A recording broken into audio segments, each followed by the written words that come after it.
Hello, hello, my friends. AmyR here with Prairie Paper and Ink. Welcome back to my face and my card making space. And my card for this week's Color Throwdown Challenge, which tends to definitely patriotic colors, but I'm Canadian, for those that aren't aware. And I went floral, because why not? And I pulled out a big background stamp to make my card, and I colored the entire background with my OLO markers. I will have a link at the end screen of this video to my OLO markers playlist. I've done a couple of just live stream swatching videos and then just all the other card making videos I've done using OLO markers. You can do this with any marker of choice. You could stamp it onto watercolor paper, watercolor, the sky's the limit. There's so many options, but I wanted to use my OLOs, and then I pulled out a couple other, a die set and a stamp set, all the things. And yeah, as always, I will have links to all the things.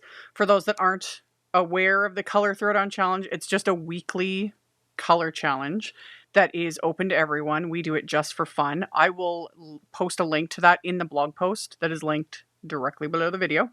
And then you guys can check it out for inspiration, play along if you like. It's fun. It gets a person thinking outside the box, because a lot of times the color combos, I will be just like, what?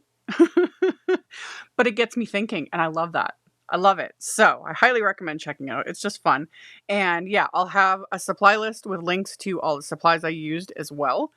All of my links are affiliate links. That just means that if you click on one of my links and then end up placing an order, I get a little kickback from that at no extra cost to you. That is what helps pay the bills and keep the channel running. And yeah, let's get into making this card.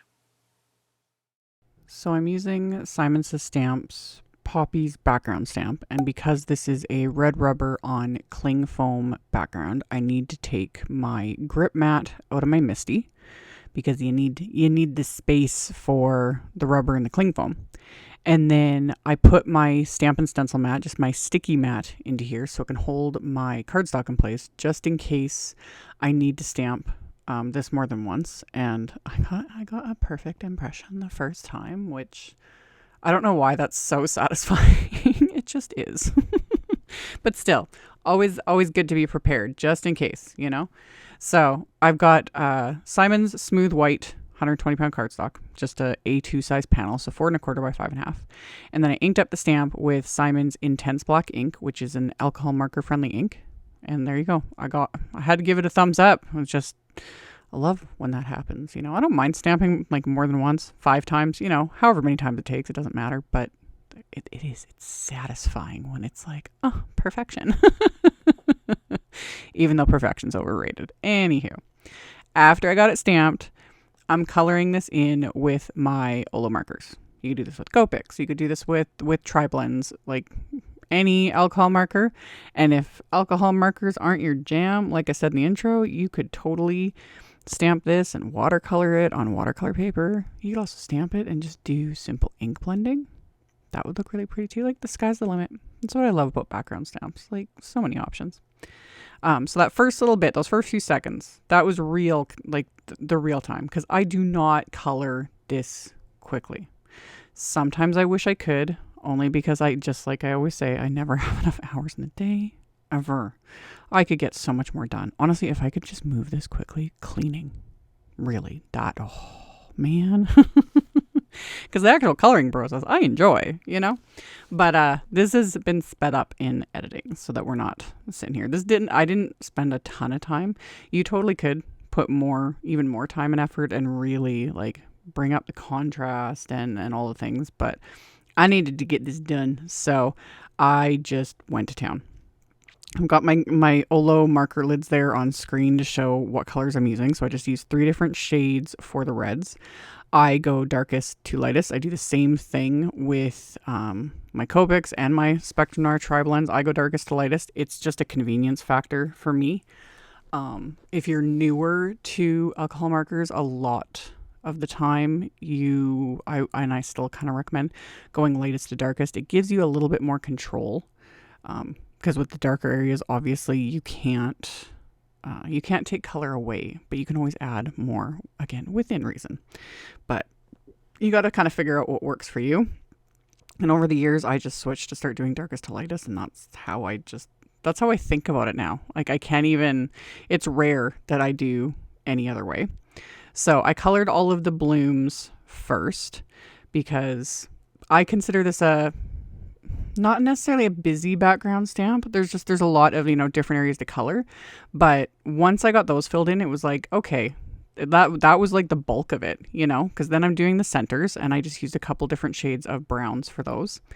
And then I'm going to do the stems and then I'll just fill in the background and that's it.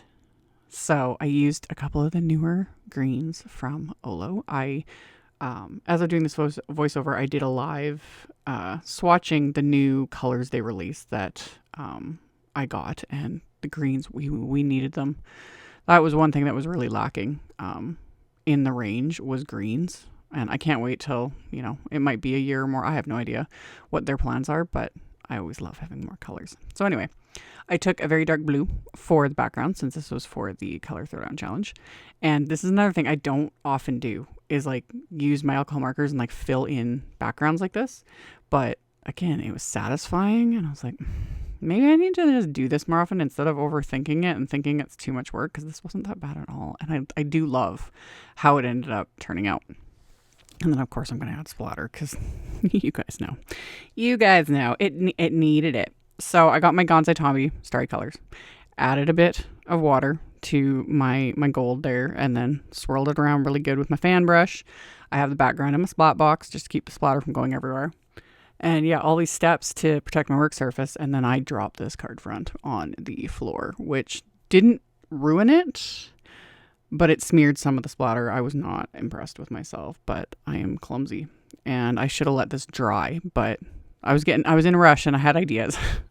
So I splattered the background, got the gold on there, and right there, that's when I dropped it on the floor. And I was like, why? But you can't really see it on camera, but there's areas where I smeared the splatter and I was like, I'm going with it. I don't care. We're going to make this work. So I took a really tiny brush. This is why I removed it from the splat box, because I was like, ooh, what if I use a little brush and just fill in the little stamens with the gold, because it'll just give it that extra something. So that's what I did. But what I should have done was just let the splatter dry and then went in and paint the gold. But hindsight, it's 2020. Anyway, I took the little tiny brush and just basically dotted it for the most part on the little stamens. And it doesn't look like a whole lot, but when you tilt it in the light, it's like, ooh, pretty. And then I used that little brush to kind of fix some of the smears. I just kind of painted on faux splatter on top of some of the smears so that it's not as obvious. And it was fine. Like, if worst had come to worst and I really, I had really messed up in spots, I probably would have just trimmed it down. But thankfully, I was also already planning on adding this border. So this is the A2 Nesting Frames Wafer die set from Simon. I've used this in a couple videos. I can't even remember, though, if I've actually used the borders or not. But I've used the sentiment, and I'm going to use it again today. But I pulled out the second largest border, and I die cut Simon's gold glitter cardstock with that. And of course I saved, that centerpiece, because there's nothing wrong with it. I'm put it right back in the package. I save all of my specialty cardstock. I save all my cardstock because I use the scraps for everything, but especially my specialty cardstocks, I save every little piece because you can always die cut them, die cut a little star or little butterflies, things like that. So I set all that aside and I used just the frame. I decided not to stack the frame up. That was kind of my original plan. And then I decided just to adhere the frame directly to the background, just kind of as is. And I adhered that with my craft tacky glue. And then I used the Hello sentiment outline that comes with that A2 nesting frame set. And I die cut scraps of Simon's soft navy cardstock with the word. And I die cut an extra one because my rule of thumb basically is 3 layers for the sentiment. The outline I die cut from VELLUM. So I'm going to adhere the stacked sentiment to the front of the VELLUM. And then that last piece, I'm going to adhere to the back.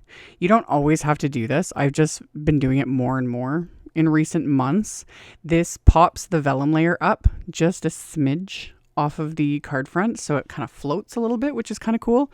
Plus it eliminates any chance of glue oozing out because it shows through vellum and just isn't a pretty look. So I set that sentiment aside to fully dry.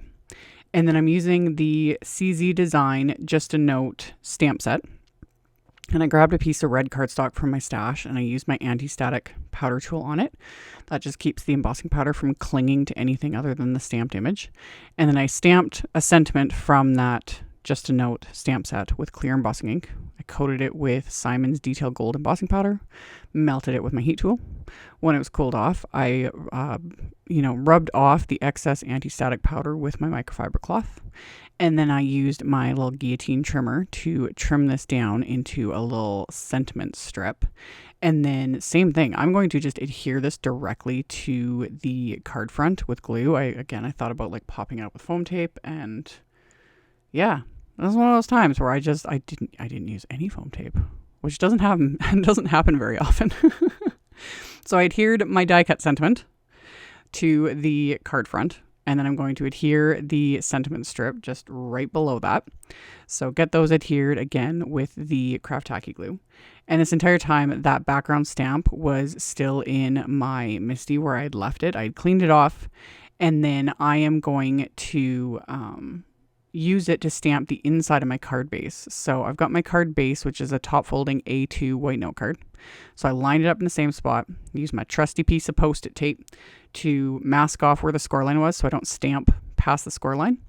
And then I inked up the stamp with Simon's Cheeky Positively Saturated ink, which it'll dry back and soften a little bit than what you see on camera. And it's still light enough that I'll write with a dark blue or a black pen and it'll be fine. So I stamped the background with that Cheeky ink, and then I took another phrase from the Just a Note stamp set, lined that up onto the inside of the card, and then I'm going to stamp that with the intense black ink as well. And again, got a perfect impression. Like, things were just working, which is saying something, because trust me, the stuff going on behind the scenes, you guys, so many just bizarre little aspects and things not working or things not happening properly. I don't even have words for some of the dumb things going on behind the scenes. So it's just kind of extra nice sometimes when this card just came together, other than me dropping it on the floor. Anyway, we won't talk about that anymore. So I adhered the card front to the card base, and then I paired it with one of Simon's soft navy envelopes, and that finished off the card. And then you could see how pretty the gold looks when you actually tilt it in the light.